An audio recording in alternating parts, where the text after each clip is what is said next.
Hi! Good morning!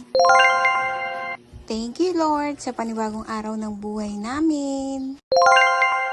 Every morning nga pala, ito yung lagi kong ginagawa. Bago ko sila pakainin ay kailangan ko munang maglinis. Ang una kong nililinis ay yung mga poops nila at yung mga wiwi nila. And after nun, kailangan ko nang mag-vacuum. Ang dami kasing balahibo, araw-araw laging may balahibo ang ating mga dogs. Siyempre hindi may iwasan na laging may balahibo at hindi talaga siya kayang dalhin ng walis tambo lang or walis tingting. Kaya kailangan talaga natin gamitan ng vacuum para kahit yung mga alikabok ay madala. Mas nasasatisfied nga akong maglinis pagka vacuum yung ginagamit ko.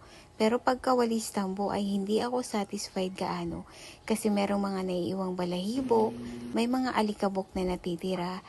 Kaya pag vacuum yung ginamit natin ay paniguradong simut lahat ng alikabok, balahibo at kung ano pa. Nakakatuwa nga kasi tingnan nyo naman yung mga reaction ng mga anak ko ang sarap ng tulog dahil hindi naman ganun kalakasan yung ingay ng vacuum na to. Kaya nakakatuwa dahil hindi sila nababother dun sa ingay.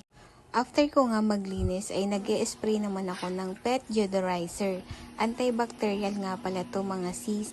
Pet friendly talaga siya kasi kung mapapansin nyo naman ay hindi nag-hatching ang ating mga furry babies. At sa sulok-sulok ko nga pala siya ini-spray at kung saang part nagwiwiwi ang ating mga kalalakihan.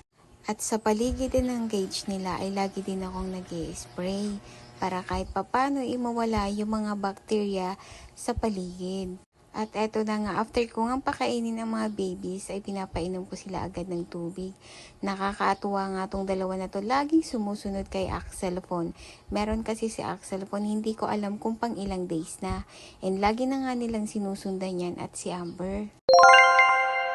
Buti nga ngayon, hindi gaanong maingay ang mga male dog natin. Kasi maingay sila pagka may nire-regla at laking pasasalamat ng may cage kasi kahit papano ay nalesen ang pag-aaway ng mga male dog. At eto na nga ay naisipan kong magluto ng saba na may gata. Kung sa Bicol, ang tawag ay pinakro. Nakakamiss din kasi ng ganitong pagkain lalo na pag nasa Bicol ka. Binigyan kasi kami ng nakaraan ng kapitbahay ng saging 2 piling.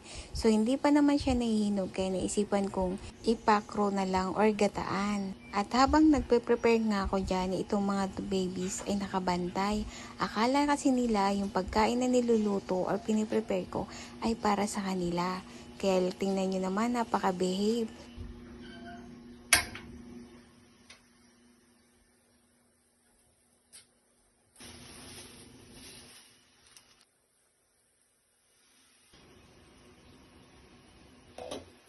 Nilagyan ko pala yan ng konting asin para may lasa. At konting asukal lang din dahil meron kaming lahing diabetic. Talagang hindi naman ako mahilig sa matamis kaya tamang-tama lang yung tamis na gusto ko dito. So ayan na, naluto na ang ating pinakro. Kain guys! Sabi ng kapatid ko bakit siya lang daw ang may video. Hindi ko ni-expect na ganun yung kinalalabasan. Kaya pasensya na kapatid. Maya-maya nga ay dumating na yung inaantay kong ukay bale. Meron nga pala akong in-order na isang bale ng mga dress. Nakakatuwa nga kasi gusto ko siyang i-live na at labhan. Kay sitaw kasi kahit nakaupo ka pwede mong bayaran yung mga order. Walang pagla-live selling or kung ano pa nagagawin. Walang kapagod-pagod. Syempre gusto natin na meron tayong pinag-aabalahan. So ayun lang.